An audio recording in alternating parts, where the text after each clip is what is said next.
You're just the temporary wife in legal terms." My husband's lawyer sneered. The whole room laughed. Even my husband. I just sipped my water, memorizing their faces. At 5 a.m. the next morning, in our 42nd floor apartment, I made his last coffee. They thought I would cry. They didn't know I counted every second they laughed. And when the doorbell finally rang, everything turned upside down. My name is Natalia Perez. I am 34 years old. In the rarefied air of Denver's new money elite, I am known primarily as Ethan Calder's wife. It is an identity I have worn like a well-tailored, slightly restrictive coat. They see me at the galas. Smiling beside him, they see the Aurora Heights penthouse, the curated art, the effortless glamour that Ethan uses as the backdrop for his booming luxury real estate brand. What they do not see, what Ethan has conveniently obscured, is the origin. They do not see the line item on a 3-year-old bank statement, the wire transfer of my entire inheritance, the money my mother left me, which served as the seed capital for his first high-rise. They do not know that my professional network, painstakingly built over a decade of climbing the ladder at Solstice Meridian Analytics, provided the key introductions. I am a senior operations coordinator. I manage complex logistics, multi-million-dollar data flows, and chaotic timelines. I was the one who navigated the permitting hell that choked his competitors. I analyzed the demographic data that told him exactly where to build. I built the operational framework for his empire. Ethan, at 42, is the charismatic face, the closer, the man who sells the vision of the skyline. It was, until this afternoon, a functional, if unbalanced, arrangement. The conference room at Baxter. Roe Voss was on the 19th floor. It was a sterile box of dark mahogany, chrome, and glass, overlooking the city, but feeling completely detached from it. The air was thick with the scent of expensive leather and an underlying acidity I associated with high-stakes, low-morals law. We were there for a 2 p.m. meeting to reevaluate and adjust the current asset structure. That was the sanitized phrase on the calendar invite. Ethan sat at the head of the table, radiating the easy confidence of a man who has never truly faced consequences. He looked magnificent, his custom charcoal suit fitting him perfectly, his silvering temples adding distinction. I sat to his right, my own navy blue sheath dress feeling more like armor than clothing. Opposite us sat Graham Voss. Graham was Ethan's personal bulldog, a man whose expensive tailoring couldn't hide his essential ugliness. He smiled constantly, but the smile never reached his cold, calculating eyes. Flanking him were 2 junior associates, a young man and a young woman, both scribbling furiously on legal pads, careful to make themselves as small as possible. Graham clicked his pen. "So, Ethan," he began, his voice smooth as oiled wood, "we've structured the new LLCs for the Northcrest Elevations project, but we need to address the commingled assets, specifically the primary residence and the joint investment accounts, as they relate to future planning." He was clicking through a PowerPoint, all boxes and arrows that meant nothing. He paused on a slide titled, "Long-Term Asset Protection." He gestured toward me, a flick of his hand, as if brushing away a gnat. He didn't even look at me. He looked at Ethan. "And this clause," Graham said, his voice dropping into a conspiratorial tone, "is standard procedure for a man in your position. Ethan, it protects the primary holdings in the event of a dissolution. It ensures that if you formalize a more advantageous partnership later, the core assets remain insulated." He finally turned his gaze to me, the smile fixed, dripping with condescension. The silence that followed was absolute. It was a void, heavy and suffocating. The junior associates froze, their pens hovering. Then, the sound.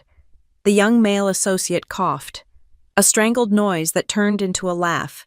The female associate looked down, her shoulders shaking slightly. Graham Voss himself chuckled, a dry reptilian sound of self-satisfaction. And Ethan, my husband, he laughed. It wasn't a nervous chuckle. It was a full, appreciative, baritone laugh. The laugh he used when Miles Harrington told a dirty joke at the golf club. He actually slapped the table lightly. I timed it. I felt the seconds pass like stones dropping into a well. 1, 2, 3. The laughter echoed in the glass room. 10, 11, 12. It finally tapered off around 15 seconds. An agonizing eternity of public humiliation. I kept my spine straight. I did not move. I simply looked at my husband. The laughter died down instantly when they registered my stillness. Ethan, ever the performer, sensed the shift in the room's energy. His smile vanished, replaced by a mask of mild annoyance, directed at me. He had misjudged his audience. He reached over and patted my hand. A proprietary, dismissive gesture. "Don't overreact, Nat," he murmured, his voice low. But the condescension was loud. It was the same tone he used when I questioned a $30,000 charge on the Amex. "It's just terminology. Graham didn't mean anything by it. It's just lawyer talk. It's just terminology." But Graham meant every syllable, and Ethan, by laughing, had validated the insult. Temporary, a placeholder, an upgradable accessory, a starter wife. I felt the blood rush to my face, a hot, stinging tide of shame. But beneath it, something else clicked into place, a cold, hard gear. I am an operations coordinator. My entire career is built on logistics, data integrity, and contingency planning. I do not break down when a system fails. I identify the failure point, I isolate the problem, and I execute a recovery plan. Ethan had just confirmed, in a room with witnesses, that this marriage was, to him, a temporary arrangement. He had just demonstrated profound bad faith. He had just given me the signal, the legal justification for what needed to happen next. I did not raise my voice. I did not cry. I simply looked at Graham Voss, then at Ethan. I nodded slowly, as if I were processing a complex data point. "I understand," I said. My voice was calm. It didn't even tremble. I picked up my glass of iced water and took a slow, deliberate sip. The ice cubes clinked. It was the loudest sound in the room. I registered the data. The meeting concluded 5 minutes later. The associates were practically vibrating with the need to escape. I stood, smoothed the front of my dress, and gathered my portfolio. I walked out of the room without looking back. I did not wait for Ethan at the elevator bank. I walked straight through the cavernous, impersonal lobby of the glass tower. The afternoon sun was bright, making the polished granite floor painful to look at. The moment the automatic doors slid open and the sharp, cool air of the 16th Street Mall hit my face, I pulled out my phone. My fingers were steady. I bypassed Ethan's contact, bypassed my assistant. I scrolled to Amara Delgado. I had added her number 2 years ago after Ethan forgot my 30th birthday to fly to Vegas with his friends. It was a contingency. I pressed the call button as I turned the corner, the noise of the city washing over me. Amara Delgado's office, a crisp, professional voice answered on the second ring. "Yes," I said, keeping my voice perfectly level, stepping into the shadow of an adjacent building. "My name is Natalia Perez. I'm calling to inquire about the process. I need to understand the logistics of a marital dissolution." As I walked the 10 blocks back to my car, the humiliation didn't dissipate. It crystallized. It was no longer a hot, fluid emotion. It was a cold, solid object. It was fuel. The tears I was supposed to be crying turned to ice. My mind, trained for logistics, began to build the project plan. Task 1, Witness Corroboration, Graham Voss. Hostile, Ethan Calder hostile, junior associate, male witness, compromised, junior associate, female witness, compromised, showed discomfort. Their names could be found on the Baxter, Roe Voss website. Task 2, Evidence Gathering. The meeting was at 2 p.m., the conference room, 19th floor, facing east. It had a small, black security camera dome in the ceiling corner. A polite request from a new lawyer citing a discrepancy in the minutes might secure that footage. Task 3, Asset Isolation. my inheritance money. I had the statements, the penthouse, my name was on the deed, a precaution my mother had insisted on. The joint accounts, I needed to see the bleed. Task 4 team assembly, Amara Delgado, a forensic accountant, a private investigator. This wasn't a betrayal, this was a hostile takeover attempt, and I was the one holding the controlling shares. When I arrived back at the Aurora Heights residences, the evening valet, Mr. Doyle, opened my car door with his usual quiet dignity. The private elevator whisked me silently up to the penthouse. Floor 42. I stepped into the silent, sprawling apartment. It was filled with Ethan's taste oversized, minimalist furniture, cold marble surfaces, and dramatic, impersonal art. The only thing that was truly mine was the view. I walked to the floor-to-ceiling windows. The entire expanse of Denver glittered below, a sea of lights rolling toward the dark, imposing silhouette of the Rockies. This was the view I had paid for. This was the home I had secured. This was the empire I had built the foundations for, and he had the audacity to call me temporary. I looked down at the city, at the cars moving like tiny, insignificant circuits. Temporary, I whispered to the cold glass. Fine, I'll show you what's temporary. The alarm was a digital chime, set for 4:55 a.m. I was awake before it sounded, lying still in the pre-dawn dark, listening to Ethan's heavy, untroubled breathing beside me.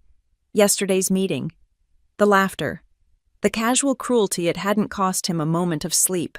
For a beat, I felt the familiar, acidic sting of resentment. Then I classified it, filed it away, and slid out of bed. The penthouse was silent, the city below a tapestry of distant, sleeping lights. I walked barefoot across the cold marble floor to the kitchen. My actions were automatic, a muscle memory ingrained over 6 years of marriage. I opened the commercial-grade refrigerator, pulled out the pitcher of cold-brewed coffee. I retrieved the specific, oversized glass he liked. I filled it exactly 3/4 full with ice, a mix of cubes and crushed. I poured the black coffee. Then, from the espresso machine I had researched and bought, I pulled a single, perfect shot and layered it on top. This was his drink, the Ethan Calder, as he joked at parties, precise, cold, and packing a punch. I had made it this way nearly every morning of our life together. I looked at the dark liquid swirling in the glass. It was the last one I would ever make him. The rhythm of the routine, once a gesture of affection, now felt like the practiced, deliberate disarming of a bomb. I left the glass on the counter and turned to my own tasks. Propped against the sleek, minimalist fruit bowl was a business card I'd retrieved from my purse after Ethan fell asleep.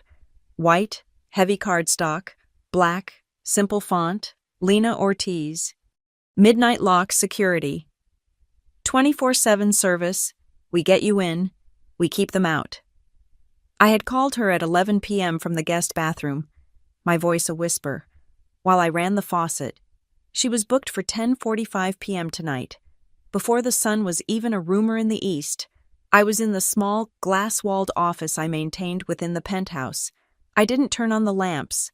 The glow of my monitor was enough. I bypassed my work files at Solstice and went straight to the secure digital vault where I kept my personal records. I typed in the 32-character password. File AHR42A Deed Final, PDF. I opened it.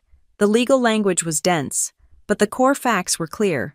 Grantee Natalia Perez, an unmarried woman. The deed was dated 4 months before our wedding. The down payment, a sum of $750,000, was wired directly from an account titled Estate of Elena Perez, my mother's money. My mother, a woman who had worked 3 jobs and never trusted a man she couldn't out-earn, had given me this one non-negotiable piece of advice: keep your house in your name, always. Ethan had contributed his vision. He had overseen the design. He had picked the pretentious, uncomfortable Italian furniture that filled the space. But he had not paid for it. He did not own it.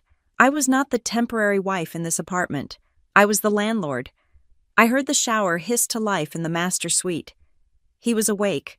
I closed the file, opened my work email, and began triaging the overnight reports from the Singapore office. I was deep into a data discrepancy log when he emerged. 15 minutes later, he was already dressed in a crisp white shirt and tailored trousers, his dark hair still damp, smelling of expensive soap. He radiated energy, completely untouched by yesterday. He was the owner of his world, the master of his domain, and I was just a piece of the architecture. "Morning," he said, not looking at me as he went straight for the coffee I had left on the counter. He took a long drink, closing his eyes in satisfaction. "Perfect. As always." He picked up his briefcase, then stopped. "Oh, right." He walked over to my desk and dropped a thick, spiral-bound document onto my keyboard. "I need you to sign this for me today. Get it back to my office before 5. I didn't touch it. I just read the cover page. Northcrest Elevations, LLC, Series A Investment Agreement. Northcrest Elevations. That was Miles Harrington's new vanity project. Miles, Ethan's golfing buddy, a man whose last 2 developments had been mired in lawsuits from unpaid contractors. I looked up at Ethan. My voice was quiet, level, the voice I used at work. "I'm not signing this blind. Ethan, I'll need to see the full business plan, the pro forma, and the risk assessment from your analysts." He sighed. It was a dramatic, put-upon sound. The sound of a genius being questioned by a functionary. "Nat, come on. It's just a signature. Miles is solid. We're getting in on the ground floor. It's a formality for the bank. They just need the spousal consent on the joint account draw." "Which joint account?" I asked. "The one we use for investments. Don't worry about it. I've handled it." "The one my quarterly bonuses are deposited into," I clarified. Not a question. A statement. He huffed and ran a hand through his perfect hair. He deployed the look of frustration, a hint of disappointment. It was designed to make me feel small, difficult, obstructive. "You know, this is your problem, Natalia," he said, his voice laced with the same condescension as Graham Voss. "You always have to be in control of every little thing. You always have to make it difficult. It's just paperwork. Why can't you just trust me?" There it was. The same sentiment, different words. "Why are you questioning me? Why are you not just a silent, supportive, temporary accessory?" The old me, the one from 48 hours ago, would have argued. She would have pointed out that her control had saved him from 2 bad deals in the last year. She would have felt the need to defend her competence. The new me, the one forged in the silence of that conference room, simply nodded. I was not going to have this fight. Not here, not now. A fight implies an emotional investment. This was now a transaction.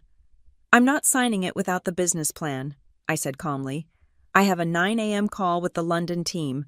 Send the documents to my Solstice email, and I'll review them if I have time." He stared at me, visibly annoyed that I hadn't taken the bait. He wanted a fight, a scene, something to reaffirm his dominance. I gave him nothing. I just looked at him, waiting. "Fine," he snapped. "I'll have my assistant send the file. Just get it done. Nat, don't hold this up." He grabbed his keys from the bowl by the door. "I've got a site visit all morning." The heavy penthouse door clicked shut. The tumblers of the lock I had paid for, settled into place. I waited exactly 3 seconds. Then I moved. I picked up the Northcrest Elevations agreement.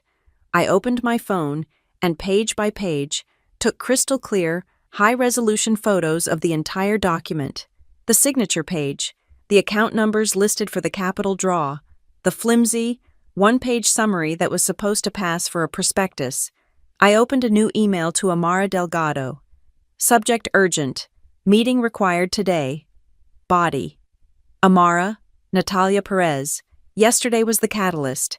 He is now actively attempting to move assets. I am attaching a new investment document he is pressuring me to sign today. Attempting to draw from a joint account that is majority funded by my salary. He believes I will sign it blindly. This is the business plan he provided. I need an immediate injunction. Please confirm what time you can see me. I attached the 30 images. I pressed send. Next, I opened my text messages. I scrolled to Mr. Doyle. Mr. Doyle. Good morning. This is Natalia Perez in 42A. As the sole leaseholder, I am informing you that I will be having the locks on my unit changed this evening at 10:45 p.m. The locksmith is Lena Ortiz from Midnight Lock Security. She will arrive via the service elevator and is cleared for entry. Effective from that time, no one is to be granted access to my unit without my direct, explicit verbal confirmation. This includes Mr. Calder, who will no longer be a resident. Please confirm you have received this and that my approved list instructions will be followed. My phone buzzed less than a minute later. A text from Doyle. Message received and understood.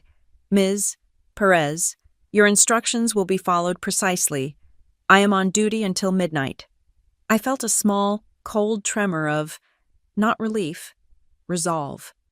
The first pieces were in motion. The project plan was being executed.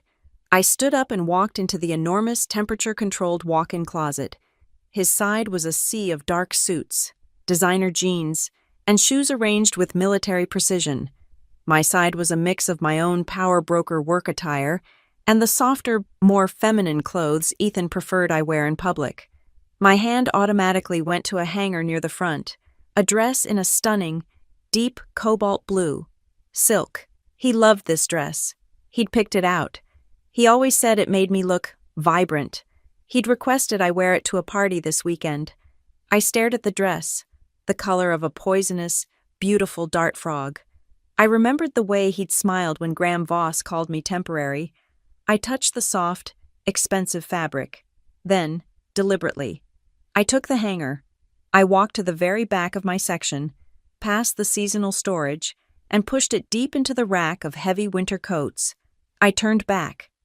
My eyes scanned the racks, and I selected a charcoal gray, impeccably tailored pantsuit and a simple cream-colored silk shell. I was dressing for Solstice Meridian Analytics today. I was dressing for Amara Delgado. I was dressing for myself. From now on, I would only wear what I chose. I met Amara Delgado at 11 a.m. I chose the Café The Gilded Bean, a discreet, high-end place 2 blocks from Baxter. Roe Voss. I wanted to be close to the wound. The irony was tactical. Amara was everything Graham Voss was not. She was sharp, precise, and her dark eyes held an intelligent empathy that demanded clarity, not performance. She wore a perfectly tailored gray suit, and her dark hair was pulled back in a severe functional bun. She was already sipping black coffee when I arrived. "Natalia," she said, her voice low and steady. It was a statement, not a question. We didn't waste time on pleasantries. I sat and placed my phone on the table between us. "Thank you for seeing me. I'm an operations coordinator. I process data. Here's the data." I laid it out in a clean timeline.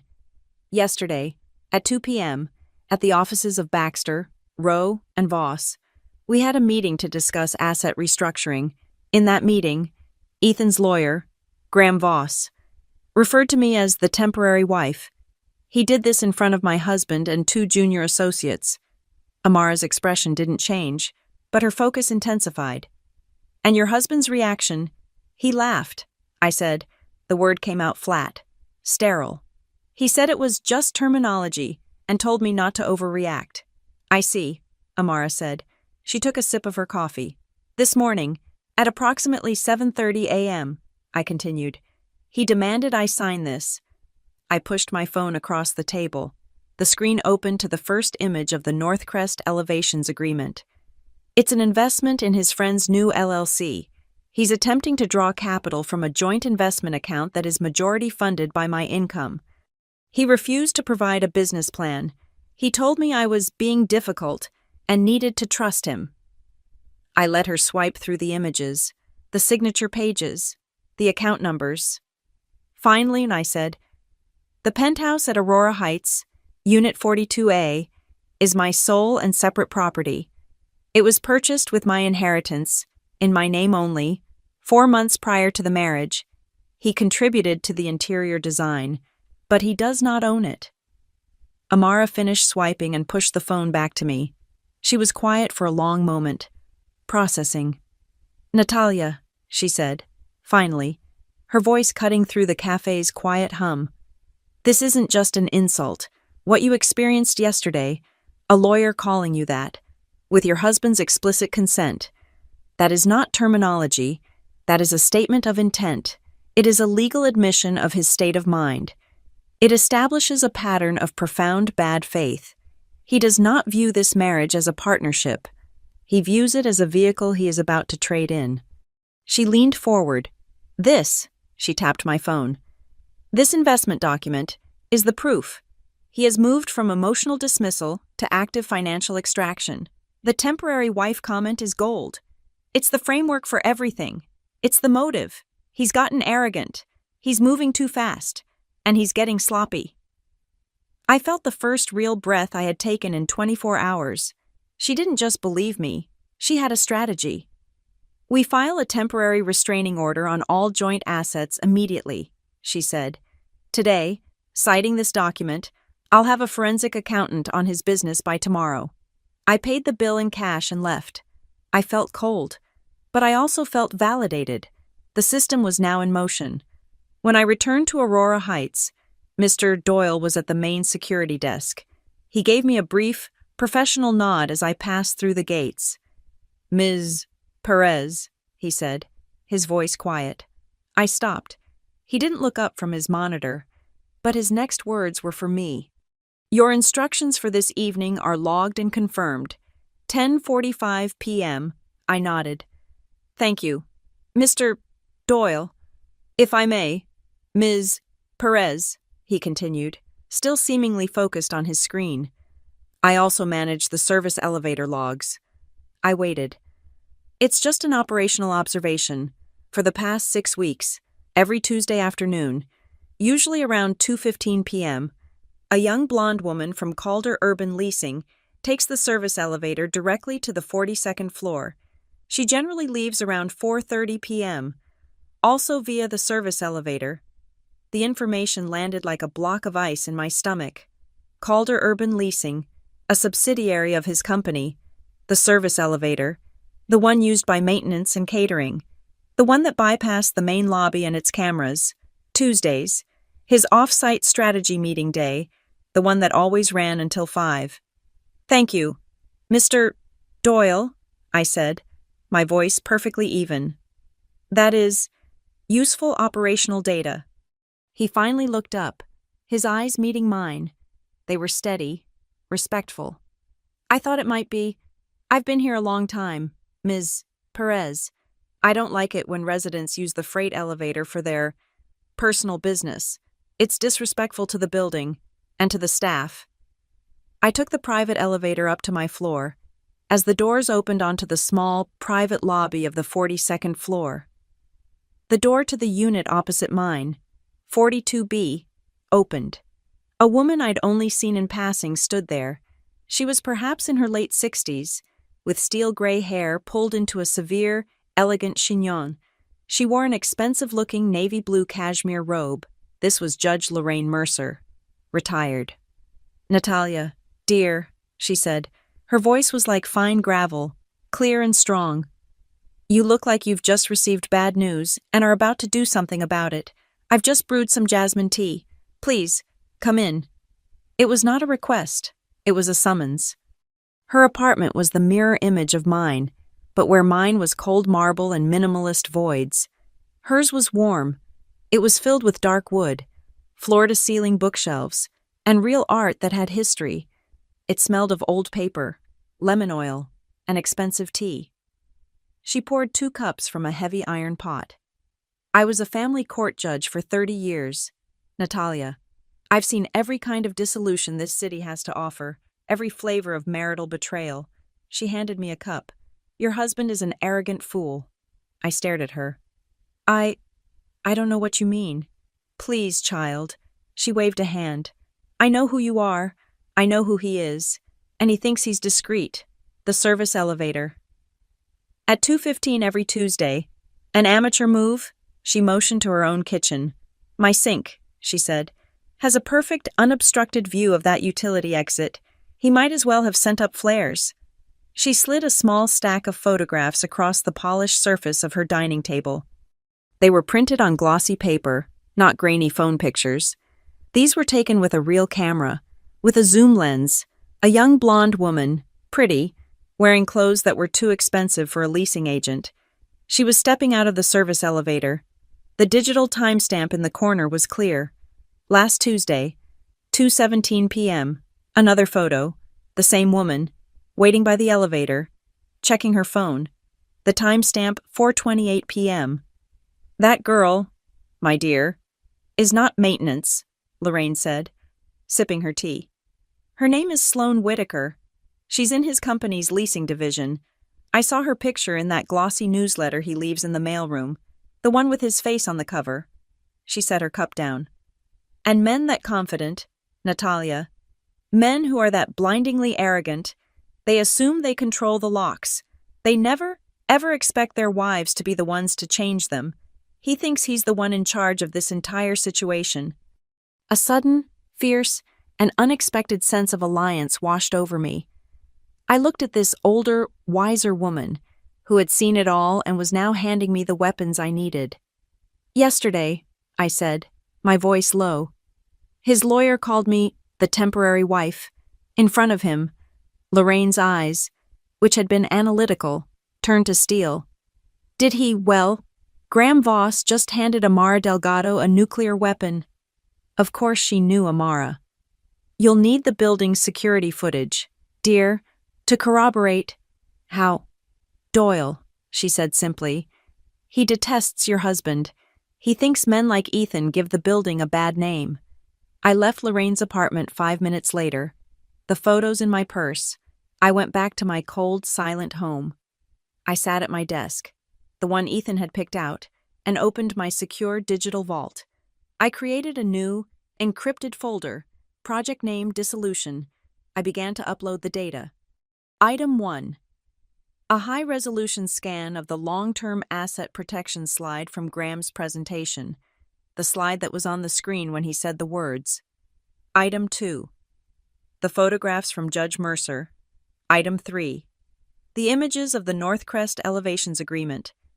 Item 4. PDF downloads of the last 6 months of the joint investment account, which I immediately began to analyze, highlighting every questionable transfer. Item 5. A formal email to Mr. Doyle, the building management, requesting the hallway security footage for the past 8 Tuesdays, from 2 p.m. to 5 p.m., citing a repeated unauthorized use of the service elevator for access to my floor. Doyle replied within minutes. Processing your request, Ms. Perez. My phone buzzed on the desk. A new text. It was from Ethan. It was just after 6 p.m. The text read, Big client dinner tonight, Redstone Meridian Hotel, very last minute, just came together, I need you there, 8 p.m. sharp. Wear that wine-colored dress I love, the one we bought in Milan. I read the message twice. No apology for yesterday, no mention of our fight this morning, just an order, a summons. He was deploying his accessory. He needed his beautiful, silent, supportive wife. He had spent the day attempting to steal my money and sleeping with his employee, and now he was calling me to play my role. I looked at the text. I looked at the evidence folder on my screen. He still thought I was in my place, the temporary place. He had no idea. I texted back a single word. Fine. The Redstone Meridian Hotel was a monument to Denver's new, sharp-edged wealth, all of it. The lobby was a 3-story atrium of glass and steel, with a throbbing, bass-heavy soundtrack that made conversation feel like an effort. It was a place for people who wanted to be seen spending money, not a place for comfort. Ethan's hand was a heavy weight on the small of my back. As we walked from the valet, he leaned in, his voice a low growl against my ear, his breath already smelling of an earlier whiskey. Not a word about the Northcrest deal. Not one word about finances. Miles is here. We're celebrating. Just smile. You look good in that dress. I was a prop, a trophy wife, the wine-colored dress he loved. the one from Milan. Felt like a costume. I was playing the part of Natalia Perez, the loving, supportive, and temporarily relevant wife. I put my hand on his arm, let him clasp it, and arranged my face into the serene, pleasant expression he preferred. The smile was a lie, but the armor was real. The party was in a private ballroom overlooking the city. It was loud, crowded, and suffocatingly hot. Ethan held my arm tightly, steering me through the clusters of laughing, shouting people. He was in his element, nodding, shaking hands, radiating his signature brand of predatory charisma. And then I saw her. She was standing near the bar, in the center of a small group of young, adoring men. Sloane Whitaker, the blonde from Judge Mercer's photographs. She wasn't just there. She was a statement. She was wearing a silk dress in a bright, insistent shade of scarlet. It was not the same color as mine, but it was in the same family. It was the new, improved version, the upgrade. It was a calculated, deliberate provocation, a way of marking her territory in public. She saw me. Her eyes flickered over my wine-colored dress, and a small, triumphant smirk played on her lips before she turned back to her admirers. She was taunting me. Across the room, I caught another pair of eyes. Kayla Harrington, Miles's wife. She was a sharp, shrewd woman who had survived in this world by missing nothing. I saw her gaze move from me, to Sloane, back to me. She registered the near-matching colors. She registered the employee's presence at a private client dinner. She saw the entire, sordid, and deeply unprofessional picture. Kayla raised her glass to me in a tiny, almost imperceptible gesture of commiseration. She knew, Ethan, oblivious, or more likely, simply not caring, finally spotted his partner. "Miles," he boomed. Miles Harrington turned, his face flushed with alcohol. "Ethan, and Natalia beautiful as ever." He gave me a cursory nod. The inner circle formed Ethan, Miles, Kayla, and me. Ethan was energized, his voice too loud. He was performing. "We're closing the first round on Northcrest by Friday," he announced, clapping Miles on the shoulder. "The investors are solid. The banks are in love. Long as the capital holds, my friend," Miles said, glancing at me. "Long as the home office is on board." Ethan laughed. It was the same laugh from the law office, the one that had sealed my decision. He put his arm around my waist, pulling me tight against him, a gesture of possession. The home office," he said, turning the small group into his stage. "My beautiful, brilliant financial controller." I said nothing. I just smiled. The smile I used for difficult vendors at Solstice. "You know," Ethan continued, addressing Miles but projecting for everyone, "Natalia always thinks she can control me." There it was. The same script, the same theme, the public diminishing. He was replaying the scene from yesterday. But this time, he expected the same outcome, my silent, humiliated compliance. "She wants to see a business plan for everything," he said, feigning exasperation. "Spreadsheets, projections, risk models." Miles laughed. "A woman who can read a spreadsheet. Dangerous, Ethan." "Tell me about it," Ethan said. "She's been holding up the Northcrest signature all day, trying to control the play." This was the moment, the pivot point. The old Natalia would have shrunk. The old Natalia would have waited to have the fight in the car, where no one could see. I let the silence hang for a beat. Then, I turned my head, slowly, and looked at my husband. I didn't remove his arm from my waist. I let it stay there, a trap he had set for himself. "It's not about control, Ethan," I said. My voice was quiet, but it was not weak. It cut through the noise like a stiletto. The laughter stopped. Miles's smile froze. "It's about data," I continued, turning my gaze to Miles. "I'm just very particular about my own assets, especially since the Aurora Heights penthouse is my sole and separate property, purchased with my own inheritance. I have to be careful what it secures." Miles's face went blank. The color drained from it. He had been banking on that signature, on the draw from my accounts. "And I haven't agreed," I said. my voice as clear and cold as ice. To co-sign on a $350,000 draw for a questionable project, especially one with no business plan and a partner whose last two developments ended in litigation. Sloane, who had been drifting closer to our circle, literally flinched, as if she had been slapped.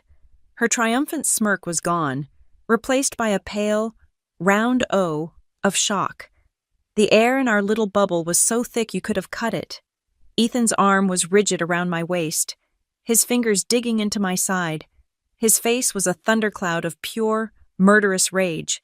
I looked right into his eyes.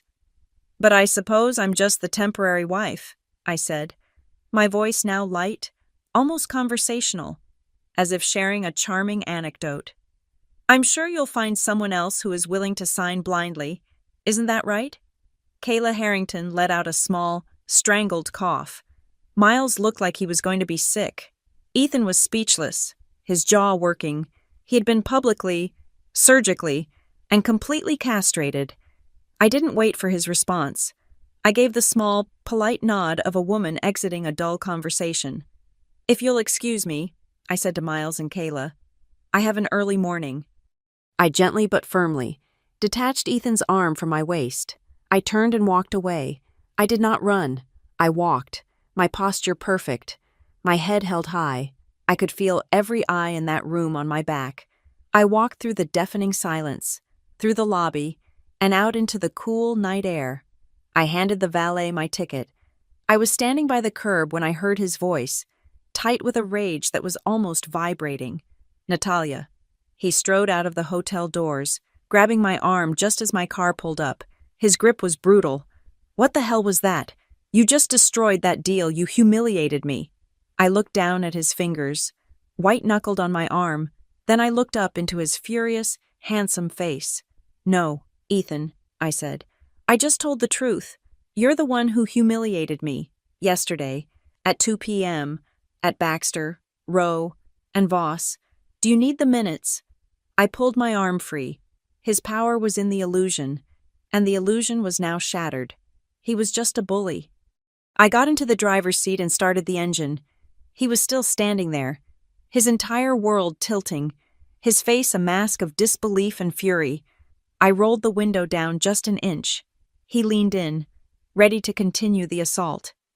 "Don't be too late coming home, Ethan," I whispered, the words clear in the quiet of the car. "I don't know if the old key will still work." His face twisted. "What did you say? Are you threatening me? Is this a joke?" I just looked at him. I was done explaining. I rolled up the window, cutting off his sputtered threats, and pulled the car into traffic. He thinks it's a joke. He thinks it's a petty, emotional outburst from a temporary wife. He doesn't know. He doesn't know about Lena Ortiz. He doesn't know that it's not a joke. It's a logistical certainty. I was home by 9:30 p.m. I left the wine-colored dress in a heap on the marble floor of the guest bathroom, stepped into the shower, and washed the night off my skin. The scent of Ethan, the smoke, the alcohol, I scrubbed it all away. By 10 o'clock, I was dressed in a black t-shirt, black leggings, and athletic socks. I was prepared for physical labor. I was in my office, monitoring the feed from the service elevator's security camera on my laptop, a feed I had access to as a high-floor resident when the elevator doors opened at exactly 10:45 p.m. Lena Ortiz was a small, compact woman with a calm, appraising face and a heavy-duty toolkit that looked like it weighed more than she did. Mr. Doyle was with her, having personally escorted her up from the security desk. "Ms. Perez," Doyle said, with his usual formal nod. "Lena Ortiz," the woman said, shaking my hand. Her grip was firm and dry. "Mr. Doyle tells me you're the sole leaseholder and require a full security upgrade." I led her to the penthouse's main door. It was a heavy, reinforced steel door, chosen by Ethan to be impenetrable. Lena studied the existing lock, a high-end, biometric, smart lock system, for less than 10 seconds. "This is garbage," she said, her voice flat. "I beg your pardon. It's a lifestyle product. Ms. Perez, it's designed to make rich people feel secure. See this seam? She pointed with a small, scarred finger. I can bypass this in 90 seconds. But the real problem is the building's master key system. Your management company, no matter what they say, has an electronic master key that can override this. If your husband causes a scene, they'll let him in to keep the peace. She was right. That was exactly what would happen. What do you recommend? I asked. She unzipped a heavy canvas bag and pulled out a piece of hardware that was brutalist, metallic, and utterly devoid of design. The Medico M4, it's military grade, it's pick-proof, drill-proof, and bump-proof. But most importantly, it's not electronic. It is purely mechanical. There is no master key. There is no override. The only way through this lock is with one of the 4 keys I give you, which cannot be copied by anyone except me, or with a battering ram. And with a door this solid, the ram will fail. Install it, I said, while Lena began the precise, methodical, and surprisingly quiet work of deconstructing Ethan's illusion of security. Mr. Doyle and I got to work on the second phase. He had rolled up a heavy-duty dolly stacked with 24 flat-packed banker's boxes. I took these from the management storage, Ms. Perez, he said, assembling the first one with practiced, sharp movements. I assume you'll want to containerize his non-residential assets. We worked as a silent, efficient team. We were the operations crew, breaking down a failed stage production. We started in the enormous walk-in closet. Suits, shoes, racks of shirts. We didn't fold. We boxed. At 11:30 p.m., I was in the office, pulling his personal items from the drawers. That's when I found the box of watches. Heavy, ostentatious pieces he bought to commemorate deals. I recognized the purchase date on a receipt. I cross-referenced it with my Amex statement on my laptop. Just as I thought, I took the black marker from my desk. Mr. Doyle was taping a box of designer sneakers. I wrote on the side of the watch box. I didn't write Ethan's crap. I wrote, designer watches Q-Auto T8, purchased on Perez Amex joint account. Mr. Doyle nodded in quiet approval. We moved through the penthouse like auditors. On a box of golf clubs he'd had for 2 years. Golf equipment, original cost $4,500, unused. On the box of his pretentious, unread philosophy books. Office decor, fake, on a box of monogrammed whiskey decanters. Barware, gift from M. Harrington. We filled 22 boxes. They contained the entire physical evidence of the man who had lived here. At 1:30 a.m., Lena was packing her tools. The new lock was a stark, silver circle of raw metal in the center of the door. It was beautiful. She handed me a small, sealed plastic bag. 4 keys, Ms. Perez. No one else in the world has one, not even me. I'm going to wipe the schematics when I get back to the shop. Thank you, Lena, I said, handing her a cash-filled envelope. You take care, Ms. Perez, she said, looking me in the eye, and don't let anyone try to drill it. They'll just break their tools. Doyle escorted her back down the service elevator. I was alone. I sat down at my desk. The penthouse was sterile, cleansed, the final phase. I opened a new email. My fingers were steady. To Patricia. Calder at Calder Family Foundation, org. HR Calder at urbanleasing.com. Board Admin Calder at urbanleasing.com. Miles Harrington at Northcrest Elevations.com. Givos Baxter Row Voss.com. BCC. Amara. Delgado Law.com. Subject Transparency Report. Incident Record. E. Calder N. Perez. I began to write. The tone was not emotional. It was not the email of a scorned wife. It was the email of a senior operations coordinator filing a formal report of malfeasance and risk.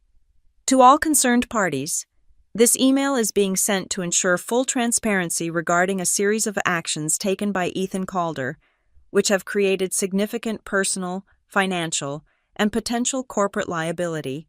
I am providing this data as a matter of record. Professional misconduct statement of intent. On date. At approximately 2 p.m., a meeting was held at the offices of Baxter, Roe Voss. In this meeting, Mr. Calder's legal counsel, Graham Voss, referred to me as the temporary wife. This statement, which implies that my legal standing as his spouse is negotiable, was met with laughter and explicit verbal agreement from Ethan Calder. This establishes a clear pattern of bad faith and intent to defraud a marital partner. See attachment. A temporary wife presentation slide. JPG Financial Malfeasance. On date. At approximately 7:30 a.m., Ethan Calder presented me with an investment document for Northcrest Elevations, LLC. He attempted to coerce my signature for a capital draw of $350,000 from a joint account. This account is funded primarily by my personal income. He refused to provide a business plan. See attachment B. Northcrest Agreement, PDF. Corporate liability, misuse of resources. For the past 6 weeks, Mr. Calder has been using corporate resources and personnel for a personal, extramarital affair. His employee, Ms. Sloan Whitaker Leasing Division, has been granted unauthorized access to my private residence via the service elevator on a weekly basis, creating a significant security breach for the building and a hostile work environment issue for his company. See attachment C. Service elevator logs, PDF, and attachment D. Sloan Whitaker security images Tuesdays. Zip public misconduct tonight at a client event at the Redstone Meridian Hotel. Mr. Calder and his partner, Mr. Harrington, were confronted regarding the unauthorized Northcrest deal when I, as the primary stakeholder of the funds, refused to consent. Mr. Calder became verbally abusive. See attachment. Redstone Confrontation Audio, .mp4. I have retained legal counsel. All joint assets have been frozen pending a full forensic audit. Due to his escalating and erratic behavior, I am also securing my primary residence, which is my sole and separate property.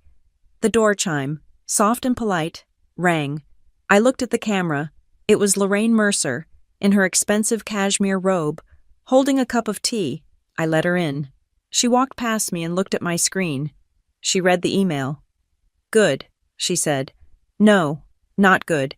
Change paragraph 1. Bad faith and intent to defraud is your lawyer's job. Yours is to state facts. Change it. I watched as she took the mouse. In this meeting, Mr. Ass's legal counsel, Graham Voss, stated, quote, "You're just the temporary wife in legal terms, Ms. Perez." Mr. Calder responded by laughing and stating, "It's just terminology. Don't overreact." End quote. Let the facts do the work. Child, don't editorialize. She read the rest. Attachment E. You have audio. And video, I said. When he started his speech about me being in control, I set my phone on my clutch and started recording. It caught everything, my entire speech, Miles's face, all of it. Excellent, she said, like a pleased professor. You're a good data collector, Natalia. She looked at the recipient list. Good. His mother, his lawyer, his board. You've hit the entire support structure. He'll have nowhere to turn. I added the attachments. They uploaded quickly. A. The screenshot of the slide. B. The PDF of the Northcrest contract. C. Doyle's official logs from the service elevator. D. A zip file of Lorraine's clear. Dated. Time-stamped photos. E.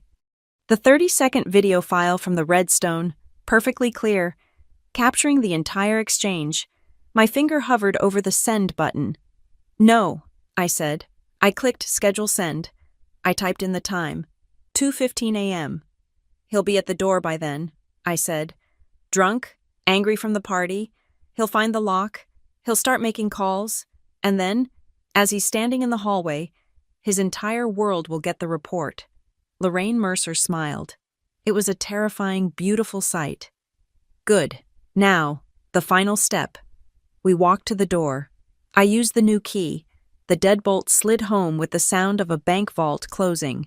It was a heavy, final, mechanical thunk. I checked my laptop. The hallway camera feed for our floor was live. My door, Lorraine's door, the elevator bank, all clear. Doyle had already been back. The 22 bankers' boxes were no longer in my living room. They were now lined up, a perfect, neat, single-file row in the hallway, pressed against the wall between my door and the elevator. They looked like a tasteful, minimalist art installation of failure. I went back to my office. Lorraine had returned to her own apartment. It was 2:00 a.m. I sat in the dark, my monitor the only light, watching the live feed of the empty hallway. He had 2 hours left. No, that was wrong. He had 15 minutes. 15 minutes until his entire world shrank to the width of the 42nd floor hallway. The chime from the elevator was soft, a polite ting that announced its arrival on the 42nd floor. I watched it on my laptop screen. The doors slid open. It was 2:07 a.m. Ethan stumbled out. He was alone, his suit jacket slung over one arm, his tie ripped loose and hanging. He was definitely drunk. The way he swayed, then overcorrected, was a familiar, ugly dance. He fumbled for his keys, his movements sloppy. He jammed his old key into the lock, the smart lock, the one Lena had completely disabled. He pushed. Nothing. The door didn't budge. He frowned, a look of drunken, petulant confusion. He pulled the key out, stared at it as if it had personally betrayed him, and tried again. He jammed it in harder, jiggling the handle. "What the?" I heard his voice, muffled but clear, through the heavy steel. He tried a third time, putting his shoulder into the door, expecting his weight to solve the problem. The door, now reinforced with Lena's military-grade bolt, didn't move a millimeter. It was like pushing against a mountain. The confusion gave way to the first flicker of annoyance. He balled his fist and pounded on the wood, not a frantic knock, but a heavy, impatient, commanding sound. "Nat," he yelled, "open the door. The damn key isn't working." I sat motionless in my dark office. I did not move. I did not breathe. I just watched the feed. "Nat, I'm not kidding," he shouted, louder this time. He hit the door again, the sound booming in the enclosed space. "Open this damn door right now." He was about to wind up for another strike when a new sound interrupted him, the click of a deadbolt sliding back, across the hall. The door to 42B opened just a crack. Judge Lorraine Mercer peered out. She was wearing a magnificent floor-length emerald green silk robe. In one hand, she held a delicate teacup. In the other, she held her smartphone. The screen bright, the camera lens aimed directly at him. She was, quite clearly, recording. "My goodness," Lorraine's voice, crisp and carrying, cut through the hallway. "Are you having a problem with your residency, Mr. Calder?" Ethan froze. He spun around, his drunken anger momentarily eclipsed by pure shock. He was not prepared for an audience, especially not this one. "What?" "Judge Mercer." "What are you doing?" he stammered, trying to straighten his tie, a pathetic attempt to regain his dignity. "I'm documenting a noise complaint. Young man," she said, her voice as cool as the ice in his morning coffee. It is, after all, 2:08 in the morning. It was only then, as he turned away from my door, that his eyes finally registered the long, neat row of bankers' boxes lining the wall. 22 of them. I watched on the camera as his face went through a rapid, ugly series of transformations: confusion, disbelief, a dark, visceral comprehension, and then pure, unadulterated rage. My stuff," he whispered. Then he looked at the boxes. He must have seen my handwriting. He took a step toward them, as if to confirm, and then he exploded. "Natalia!" he roared. It was not a name. It was a sound of pure primal fury. He lunged at my door, slamming both fists against the wood. "You bitch! You think this is funny! You can't do this!" He was kicking the door now, the impacts thudding against the steel. "You open this door. This is my house. My house. It is, in fact, not your house. Lorraine's voice calmly narrated to her phone. The deed is in her name.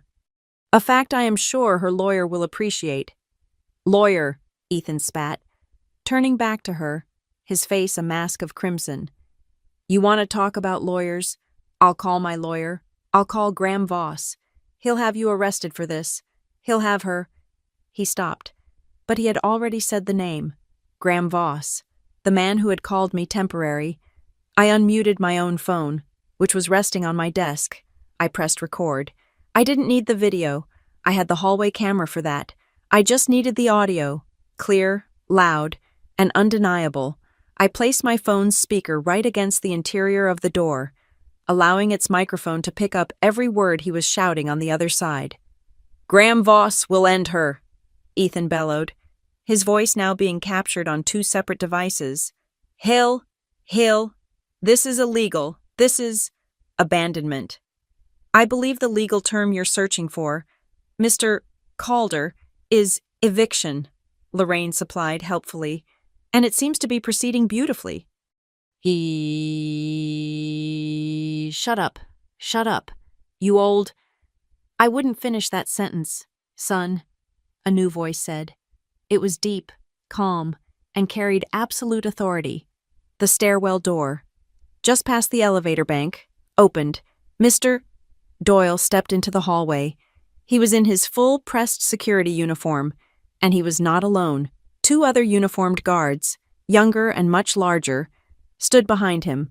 Ethan's tirade cut off instantly. He was a bully, and bullies are cowards.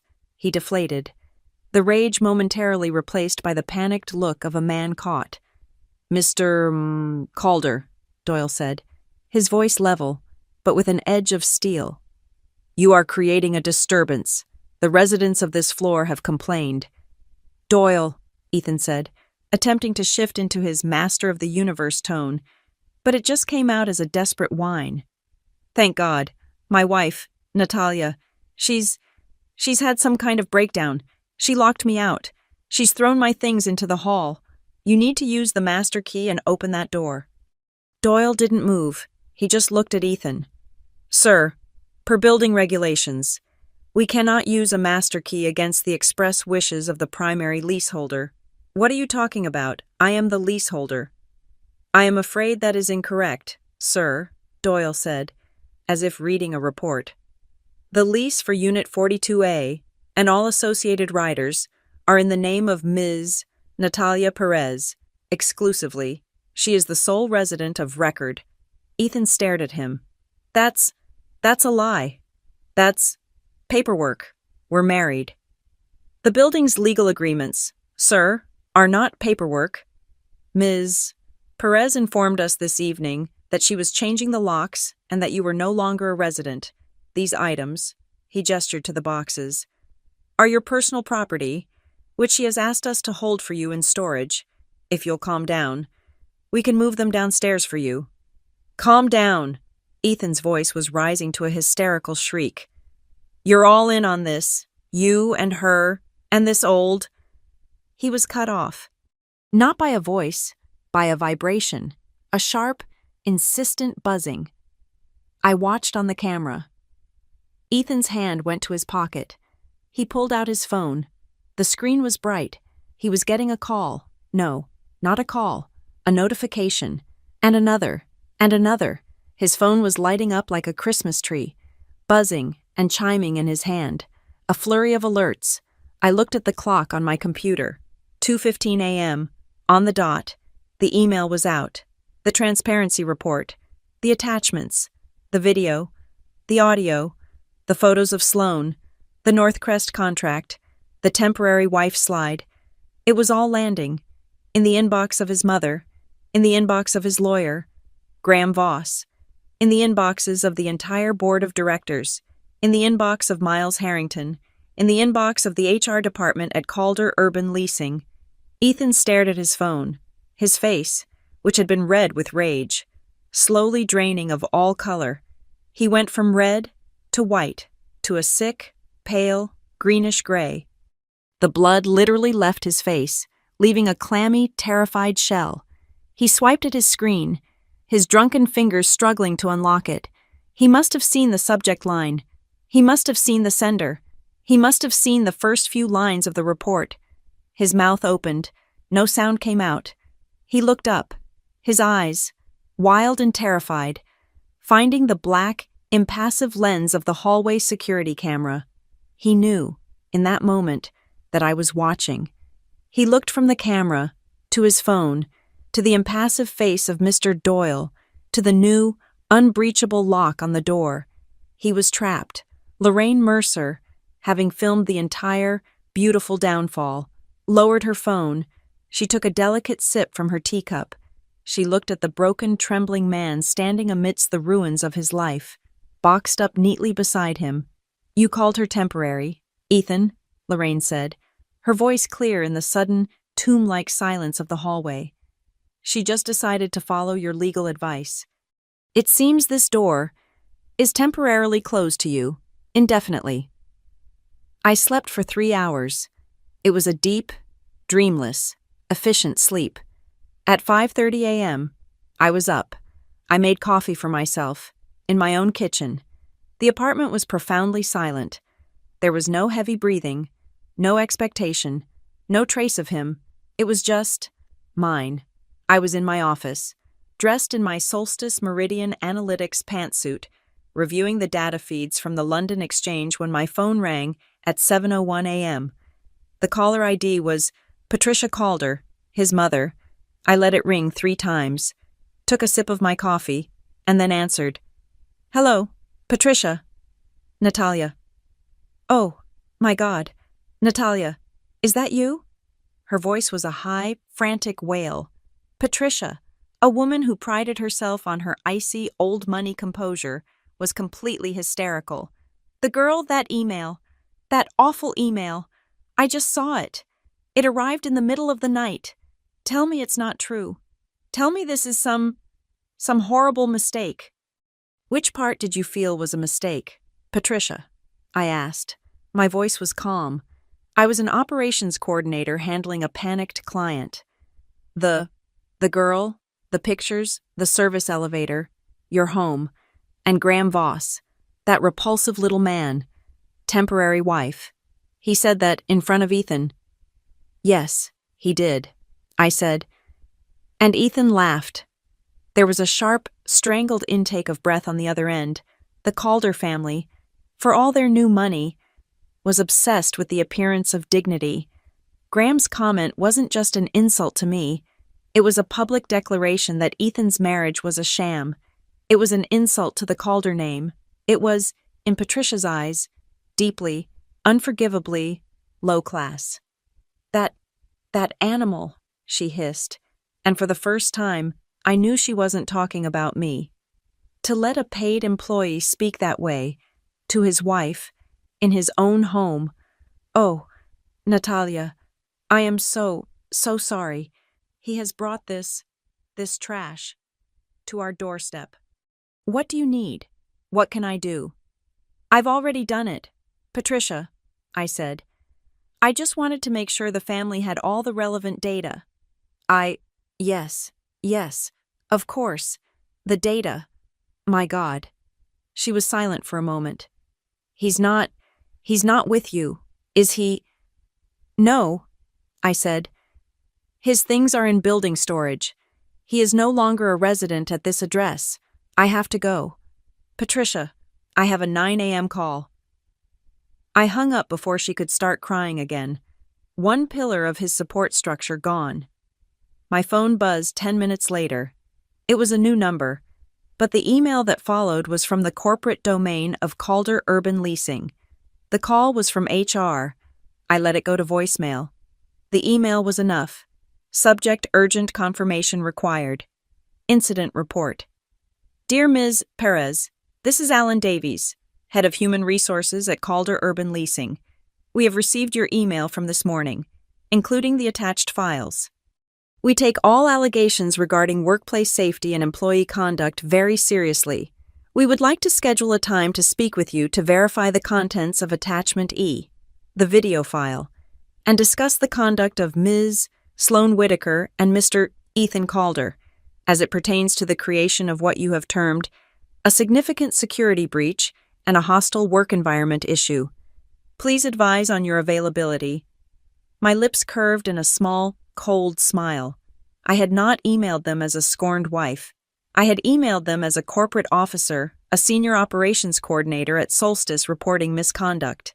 I had framed his affair as a data security issue and a potential source of a sexual harassment lawsuit, with Sloan as the victim and me as the collateral damage. They weren't calling to protect Ethan. They were calling to protect the company from Ethan. Before I could reply to Mr. Davies, a text message came through. Kayla Harrington. Natalia, I just read your email. My God. You have more courage than I do. Or maybe just better data. Thank you. You just inspired me to call my own forensic accountant. If you need anything, I'm on your side. A new ally. I hadn't even planned for that. I was drafting a neutral professional reply to Alan Davies when my building intercom chimed. It was the front desk. It was Mr. Doyle. Ms. Perez. His voice was, as always, professional and flat. You have a visitor in the lobby, a Ms. Sloan Whitaker. She is not on your approved list. She is quite insistent. I felt a jolt, not of anger, of opportunity. She's a witness, I murmured to myself. I pressed the intercom button. Is she alone? Mr. Doyle? Yes, Miss Perez. She appears distressed. Send her up, I said.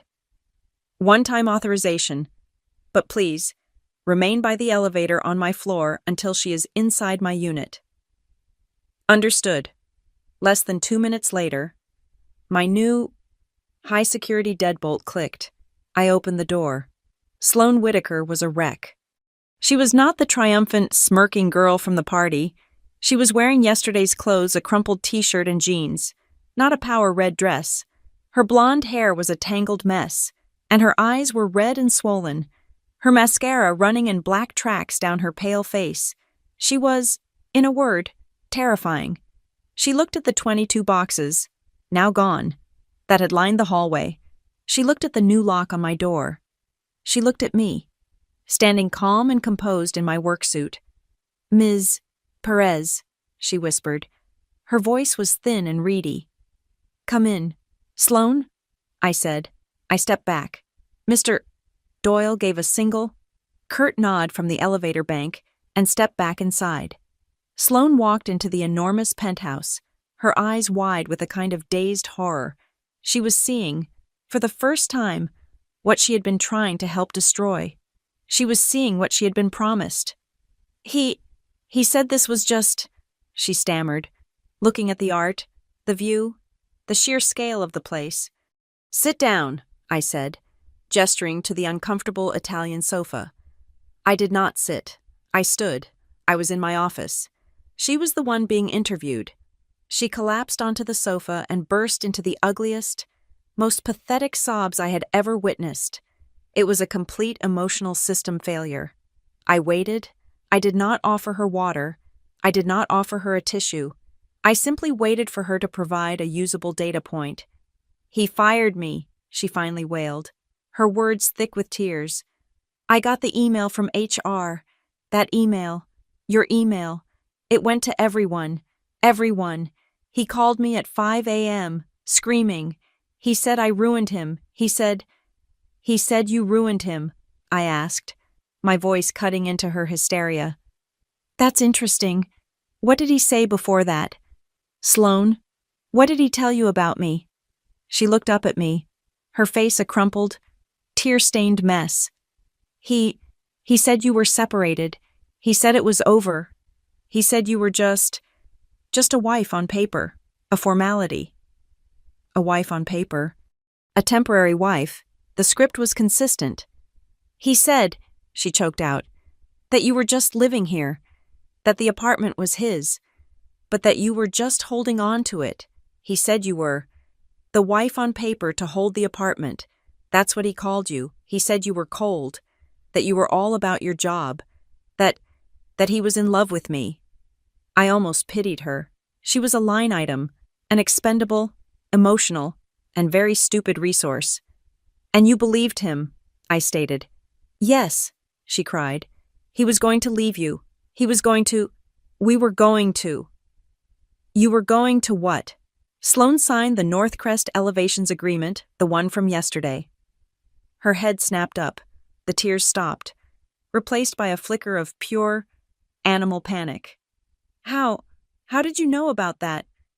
I'm an operations coordinator, I said. I read my documents. It wasn't Northcrest, she whispered, her face going even more pale. She had just realized her position. She was fired. Ethan hated her. I had all the power. She was holding one last, tiny, valuable piece of data, and maybe, just maybe, it could save her from me. He and Miles, they were meeting yesterday. After you left the party, they were furious. They said you ruined the bank deal. She was talking fast now, desperate. They said it didn't matter. They said they had another way, a shell company, to move the money. The $350,000. I held my breath. What shell company? What was the name? Highland Vista Developments, she said. I'm in accounting. I heard them. Ethan was on the phone with Graham Voss, the lawyer. He said, just move the $350K to the Highland Vista account. We'll bypass the joint account signature. We'll just call it a vendor expense, and Natalia will never know. He was going to do it today. There it was, the smoking gun. Not just attempted fraud. Active, conspiratorial, criminal fraud. Thank you, Sloane, I said. My voice was suddenly warm. I went to the kitchen, poured a glass of water, and handed it to her. She took it, her hand shaking. You've been very helpful. You've clarified the entire operational picture. Ms. Perez, I'll testify, she stammered. I'll tell them. I'll tell the lawyers. I didn't know. I'm so sorry. I know, I said. Now, I have a call. You should go. I walked her to the door. She was a ghost, a spent shell. She left, and I locked the new, beautiful military-grade bolt behind her. I picked up my phone. I didn't text Amara. I called her. Amara, it's Natalia. I have a new data point. The mistress just left my apartment. He's not using Northcrest. He and Miles Harrington have created a shell. Highland Vista Developments. They are attempting to move the $350,000 from my account today, classifying it as a vendor expense. Sloane Whitaker is our primary witness. Amara was silent for a beat. I heard the faint click-clack of her keyboard. Highland Vista Developments, she said. Got it. Thank you. Natalia, you've just escalated this from a civil divorce to a criminal complaint. I'm forwarding this, and Sloane's name, to the bank's internal compliance department right now. They're already auditing Ethan's accounts because of our TRO. This new information, this will trigger a full, non-negotiable asset freeze. He's done. Good, I said. Let me know the next steps. I hung up. I sat at my desk. The sun was now high, flooding the apartment with clean, bright light. The wasp's nest was fully kicked. The wasps were either on my side, or they were busy stinging each other to death. At 11:30 a.m., a new email chimed in my inbox. It was from Graham Voss, the man who had started it all, the man who had looked at me and seen nothing. Subject urgent. Request for meeting. Dear Ms. Perez, it has come to my attention that there has been a significant and unfortunate series of misunderstandings. My client, Mr. Ethan Calder, is, of course, extremely distraught. I believe that it is in all parties' best interest to resolve this matter amicably, quietly, and internally. I am formally requesting an immediate, in-person meeting with you and your counsel to discuss a peaceful and fair negotiation. Please advise your availability at your earliest convenience. I read the words misunderstandings, distraught, quietly, peacefully. They were terrified. I looked at the signature, Graham Voss, Esco, partner, Baxter, Roe Voss. I smiled, and then I began, very calmly, to type my reply. Amara Delgado's conference room was the antithesis of the one at Baxter, Roe Voss. Where theirs was dark mahogany and chrome, designed to intimidate, hers was filled with light. The walls were a soft, warm white, the furniture was modern and clean, and a massive, healthy fiddle-leaf fig stood in the corner. It was a room designed for clarity, not for power plays. We sat on one side of a pale birchwood table, me, in my gray solstice suit, and Amara, in a sharp, navy blue dress. We were prepared, our notes neatly arranged. The door opened, and they entered. They were a study in disarray. Graham Voss looked like he hadn't slept. His expensive suit was rumpled, and there was a frantic energy behind his eyes that his practiced, lawyerly mask couldn't quite conceal. Ethan was worse. He was pale. His skin had a gray, clammy look, and his eyes were bloodshot and darting. The supreme confidence of 48 hours ago was gone, replaced by a raw, vibrating animal panic. He wouldn't look at me. He sat, his hands clenching and unclenching in his lap. A man on the verge of system collapse. Graham set his leather briefcase on the table and cleared his throat. He forced a smile, a grotesque, placating grimace. Well, he began, his voice a forced, oily calm. Thank you for meeting with us on such abrupt notice. Ms. Perez, he said it. Ms. Perez, not Natalia, not the temporary wife. He was already acknowledging my legal, separate personhood. I truly believe, Graham continued, that there has just been a significant and deeply unfortunate series of misunderstandings. Ethan, here, is, well, he's distraught. We are all hoping we can resolve this matter quietly, in a way that is amicable, to avoid any unnecessary, public scenes. I looked at him. I didn't say anything. I simply reached into my bag and took out my phone. I placed it on the polished birchwood table. A scene, I repeated, my voice flat. You mean, like the one at your office? I pressed a button on the screen. It was an audio file. The recording from my phone that day. I had clipped it. It was just the 30 seconds I needed. The room was suddenly filled with the sound. Graham's voice, dripping with condescension. In the event of a dissolution, it ensures that if you formalize a more advantageous partnership later, you're just the temporary wife in legal terms, Ms. Perez. Then, the silence.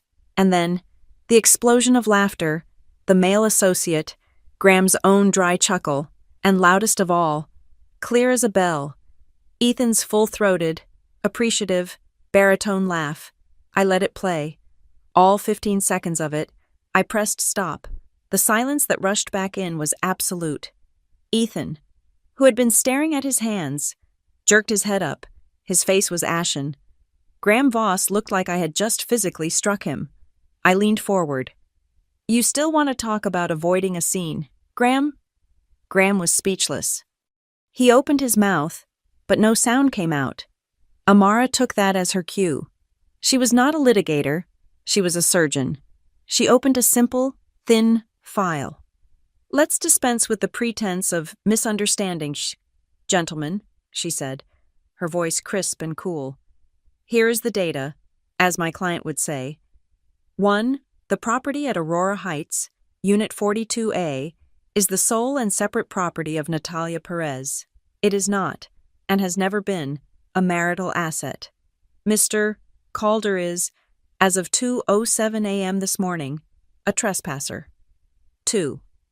We have received, via a third-party witness, time-stamped, high-resolution photographs, and official building security logs, documenting Mr. Calder's 6-week extramarital affair with his employee, Ms. Sloan Whitaker, conducted within my client's residence. 3. We have Ms. Whitaker's full, formal, and written testimony. She has confirmed that Mr. Calder referred to his legal wife as the wife on paper. a term functionally identical to Mr. Voss's temporary wife. This confirms a clear, premeditated, and conspiratorial intent to defraud. 4. We have the Northcrest Elevations Agreement, which you, Mr. Calder, attempted to coerce my client into signing, and thanks to Ms. Whitaker, we also have the name of the illegal shell corporation, Highland Vista Developments, which you and Mr. Harrington were planning to use to criminally extract $350,000 from a joint account. That information, by the way, is already with the Compliance and Fraud Department at your bank, which is why all your accounts are currently frozen. Ethan made a small, strangled noise, like a dying animal. Amara looked directly at him. This is no longer a divorce negotiation, Mr. Calder. This is a damage control situation for you. You have lost all leverage. You have no right to any marital assets, as your own counsel has established your bad faith. You are, in fact, fortunate that my client is, for now, choosing to handle this civilly. I had been silent. It was my turn. These are my terms, I said. My voice was as cold and steady as the new lock on my door. 1. Ethan will sign a full and final dissolution of marriage, waiving any and all claims to any assets, joint or separate. 2. He will permanently vacate the Aurora Heights residences. His personal items are currently in building storage. He can have Mr. Doyle retrieve them. He will have no right of re-entry. 3. He will sign a comprehensive, non-negotiable, non-disclosure agreement. He will never contact me, my family, my employer, or my friends, ever again, in any form. 4. In exchange for this clean, immediate signature, I will agree not to press criminal charges for the attempted fraud. It was a clean kill. Graham Voss, sputtering, tried one last, pathetic maneuver. He was a lawyer. After all, he had to say something. This is coercion. This is disproportionate, her actions. Locking a man out of his own home. It's excessive. It's unhinged. No judge. Amara smiled. It was the first time I had seen her do it. It was a terrifying, beautiful sight. Excessive, Graham unhinged. She reached for her own tablet, which was resting on the table. She tapped the screen. She didn't even turn it toward them. She just let the audio play. It was the video from my hallway camera. 2:09 a.m., the sound of Ethan's voice, a furious, drunken roar. "Natalia, you bitch, you think this is funny. You can't do this." The thud, thud, thud of him kicking the door. "This is my house. My house." And then, his final, lovely contribution. "I'll call Graham Voss. Graham Voss will end her." Amara stopped the video. Graham Voss's face was chalk white. "That video, Graham," Amara said, her voice a gentle purr, "along with Judge Lorraine Mercer's live-streamed recording of the entire 30-minute event, is more than enough for a civil harassment restraining order. And it's enough to get you sanctioned by the state bar for being complicit in harassment. So, I would be very, very careful with the word excessive. It was too much. The carefully constructed world of Ethan Calder, the one built on my money, my connections, and his own boundless, narcissistic ego, finally shattered. He turned to me. The mask was gone. There was no anger, no arrogance, just a raw, pathetic, childlike terror. His eyes were wide, his lip trembling. "Nat," he whispered. He actually reached a hand across the table, his fingers spread in a plea. "Nat, please, you're destroying me, my company, my mother. You're destroying everything." I looked at his hand, then at his face. I saw the man I had once loved, the man who had laughed as another man called me temporary, the man who had, just that morning, tried to steal $350,000 from me. I did not feel anger. I did not feel pity. I felt nothing. Just the cold, clean finality of a system reboot. I'm not destroying you, Ethan, I said, my voice very quiet, very clear. I'm just playing the story back at its real speed. This is what you did. This is what you built. I'm just the operations coordinator, showing you the data. He recoiled, pulling his hand back as if he'd been burned. Graham Voss, seeing his client reduced to rubble, began frantically stuffing papers into his briefcase. He stood up. We will take these terms, under advisement. You have 24 hours to sign. Graham, Amara said, not bothering to stand. After that, the criminal complaint is filed, and the video goes to the press. They were almost at the door. 2 broken men, fleeing the light. Oh, and Graham, I called out. He stopped, his back to me. You're a very good lawyer, I said. You were right. I was the temporary wife. He flinched and hurried out the door. Amara looked at me. That was thorough. There's just one last thing, I said, gathering my own phone. Before we send the final signature packet. What's that? He still thinks this is internal, I said, standing up and smoothing my suit. He still thinks this is just about us, the lawyers, the bank. He thinks he can sign, and this will all go away. And, Amara asked, a hint of a smile playing on her lips. And, I said, walking to the door. I've already sent the package to a few other interested parties. There are a few other doors about to be knocked on. It was 3 nights after the negotiation. The signed, notarized, and finalized dissolution papers were sitting on my desk, ready to be filed by Amara in the morning.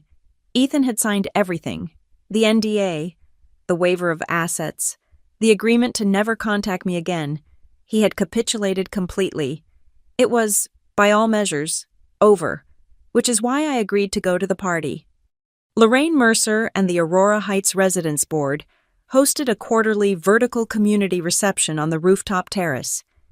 It was an event I had always dreaded, a place for Ethan to perform, but this time, Lorraine had stopped by my apartment personally.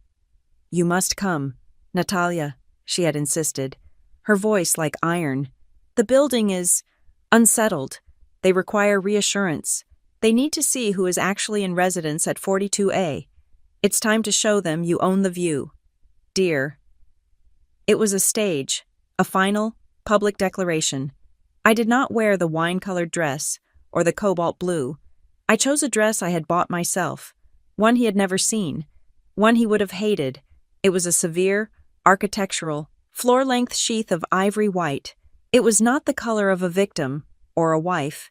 It was the color of a clean slate. Around my neck, nothing. But in my ears, I wore the earrings Lorraine had sent over an hour ago. Heavy, antique pearls. They were a statement of allegiance. I was with her. When I stepped out of the private elevator onto the rooftop, the wave of sound jazz, light laughter, the clinking of glasses did not just hesitate, it stopped. For a full 2 seconds, the 50 most powerful and wealthy residents of the building simply stopped and stared. The story was already a legend. In this building, secrets were stock, and the tale of the 2:07 a.m. lockout was blue chip. They had all heard it, the 22 boxes, the new locks, the screaming, the arrival of his mother's lawyers at the Calder Urban Leasing offices the next day. They had seen the rumors, and now they were seeing the reality. I was not the crying, hysterical, scorned wife they might have expected. I was the leaseholder of 42A, Lorraine Mercer, magnificent in a black velvet jacket, detached herself from the center of the crowd, and walked straight to me. She took my hands. Natalia, she said, her voice projecting just enough to carry, you look absolutely wonderful. The pearls suit you. She tucked her arm through mine, a public, physical endorsement. She was not just welcoming me, she was presenting me, as we walked toward the glass retaining wall. The whispers started up again, but the tone was different. I recognized it from my work at Solstice. It was not pity, it was respect, the kind of nervous, calculating respect people give to something powerful they do not fully understand. Mr. Doyle, immaculate in his formal security uniform, was posted near the bar. He nodded to me, his face impassive, but his eyes were sharp. He moved toward us, a specter in the warm, golden light of the fire pits. "Ms. Perez, Judge," he said, his voice a low murmur just for us. "A small operational update for you." "Go ahead." "Mr. Doyle," I said. "As of 8 p.m., Mr. Calder is no longer attempting to gain access to the building. His name has been formally added to the No Entry When Notify Resident list, per your instructions." "And before that?" Lorraine asked. Doyle allowed himself the faintest hint of a smirk. "Before that, he was quite persistent. He attempted to get on the guest list for this event. He called 3 other residents on the board, all of whom declined to sponsor him. He then called the concierge desk and attempted to ensure his name was added. The concierge, of course, logged the call and refused. He thought he still had status here," I said. It was not a question. "He does, Ms. Perez," Doyle replied. "A new one." He left us, and I turned back to the view. This was the final piece of the operation. Ethan was counting on this being a private matter, a quiet, humiliating divorce. He thought that by signing the papers, the bleeding would stop, and he could manage the fallout with his mother and his board internally. He thought he could still be Ethan Calder. He didn't understand. I don't just manage logistics. I manage systems. Just before I had left my apartment, I had finalized one last evidence package. This one was different. It wasn't the high-drama items like the affair or the temporary wife audio. This was a dry, boring, and utterly damning spreadsheet. It was a full, line-by-line forensic audit of our joint accounts for the last 2 years. It was the petty theft, the $500 for a client dinner that I cross-referenced with his Instagram and found was a ski trip, the $2,000 consulting fee to a company that, I discovered, was an LLC owned by Miles Harrington's brother-in-law, the hundreds of small, untraceable cash withdrawals. It was, in short, a clear, undeniable, and very criminal pattern of low-level serial financial abuse. I had emailed the zip file to Amara. The subject line was "Contingency Criminal." The body of the email was simple. "Amara, hold this. If he violates the NDA, if he attempts to contact me, if he so much as appears in my line of sight tonight, you file this with the district attorney's office at 9 a.m. tomorrow. This is the criminal escalation. Let me know you've received it." Amara had replied in 1 minute. "Received. The grenade is in my hand. You just tell me when to pull the pin." I felt safe. I was in control. Every eventuality was accounted for.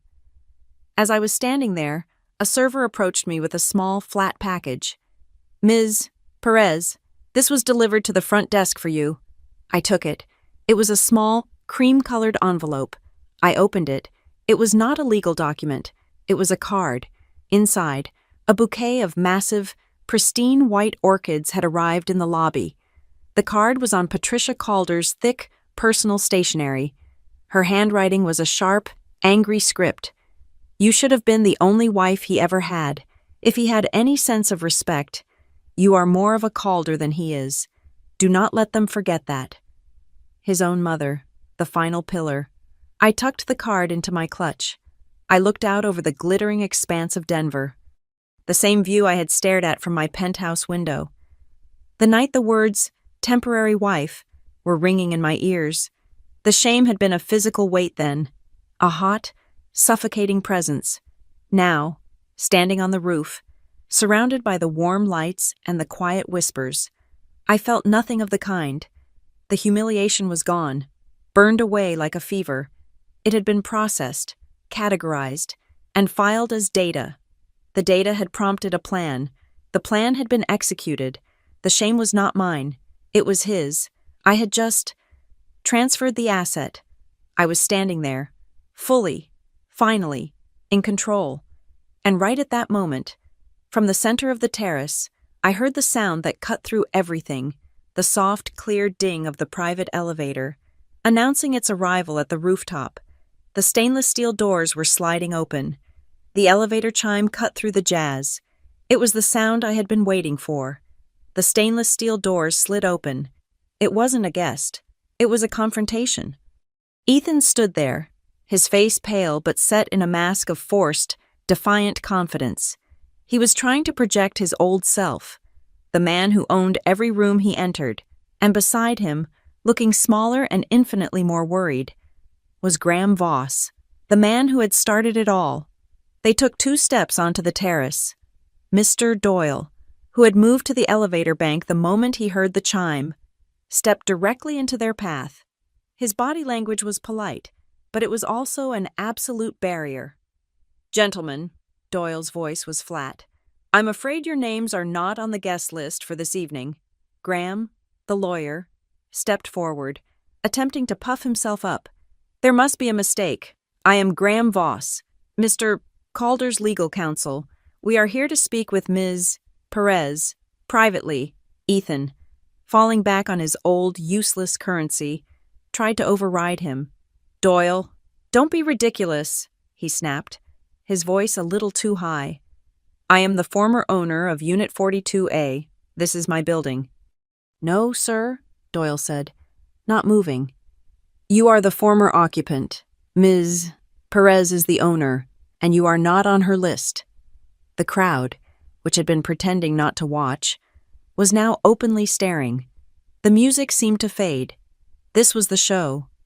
"You will let us pass," Graham said, his voice lowering, threatening. "Or you will receive a strongly worded letter from my firm regarding resident harassment." "You are welcome to send any letters you like, sir," Doyle said, unbothered. "But you are not entering this party." The standoff was thick. Ethan's face was turning a blotchy red. He was about to explode. And right at that moment, my phone vibrated in my clutch. I didn't look down immediately. I waited a beat. Then, I pulled it out. On the screen was a notification from my building's internal security system. "Guest at 42A, front door." I looked up at Ethan. I looked at Graham. Then I turned to the large 70-inch flat-screen monitor that the board used for presentations, which was currently showing a slideshow of the Denver skyline. I tapped my phone, connecting it to the screen via the building's network. "Excuse me, everyone," I said, my voice carrying over the silence. "I seem to have some visitors." The slideshow vanished. It was replaced by the high-definition, fisheye view from my front door, 42 floors below. The image was broadcast for the entire rooftop to see. It was a crowd. Standing right in front of my new, military-grade lock was a man in a severe dark suit, holding a leather portfolio. Beside him, a woman in an equally severe suit, and next to her, looking pale and terrified, was Sloane Whitaker. But Sloane wasn't alone. She was flanked by an older, stern-looking woman who was clearly her lawyer. They were all standing there, waiting, holding envelopes and document binders. Ethan stared at the screen. He didn't understand. Graham looked confused. I spoke, my voice loud and clear, addressing Graham Voss, but performing for the crowd. "Graham, you see, that man in the front, that's Mr. Harris. He's a senior financial investigator from the bank's fraud division. The woman next to him is Ms. Riley. She's the head of corporate compliance for my company, Solstice Meridian Analytics." I paused, letting it sink in.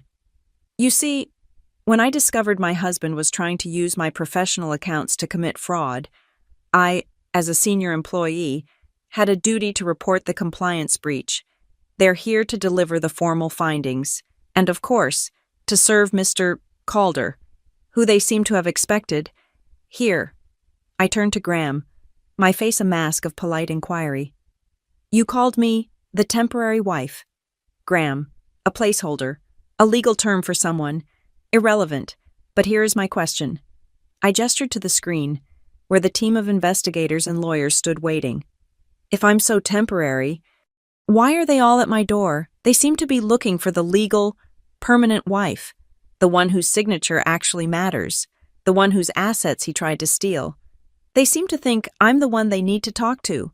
Why would they come to me first? Ethan's face collapsed. He finally understood. This wasn't internal.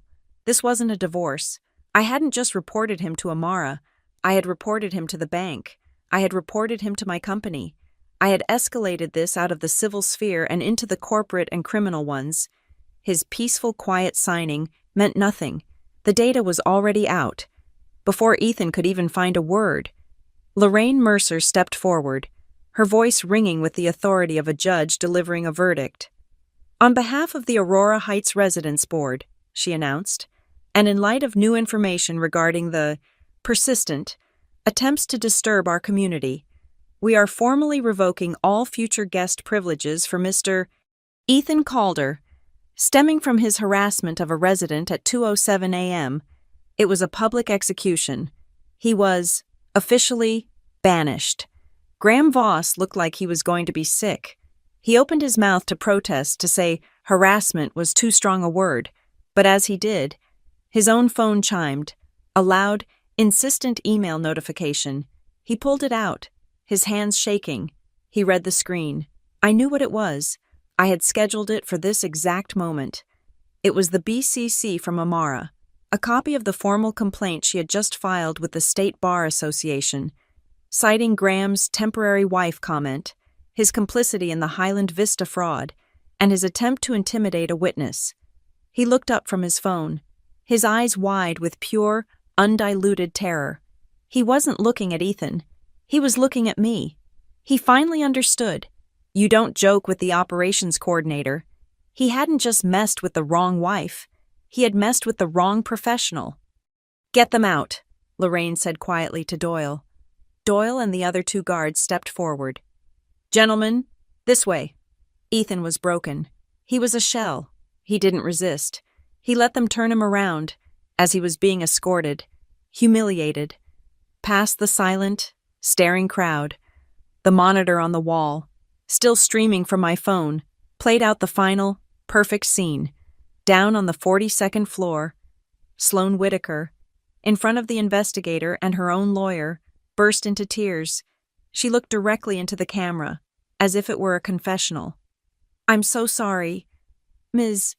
Perez, she sobbed, her voice inaudible, but her meaning clear. I didn't know. I'm so sorry. The entire rooftop watched the mistress, at the door of the wife, apologizing, while the husband was dragged away. The humiliation was total. It was absolute. They reached the elevator. The doors opened. Ethan didn't look back. The doors closed, sealing him away. I stood there.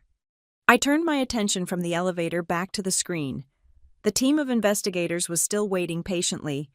I raised my phone. I looked across the terrace, at the last spot where Ethan had stood. I pressed the talk button on my intercom app, my voice projecting down to the 42nd floor, buzzing them in. I'm opening the door, I said, my voice clear in the night air. I looked straight at the elevator, as if he could still hear me. Your temporary is over. Thank you so much for listening. I'm dying to know where you are tuning in from. So drop a comment below, let me know, and share your thoughts. Please make sure to subscribe to Zoe Revenge Stories. Like this video, and show your support by hitting that hype button so this story can be heard by more people.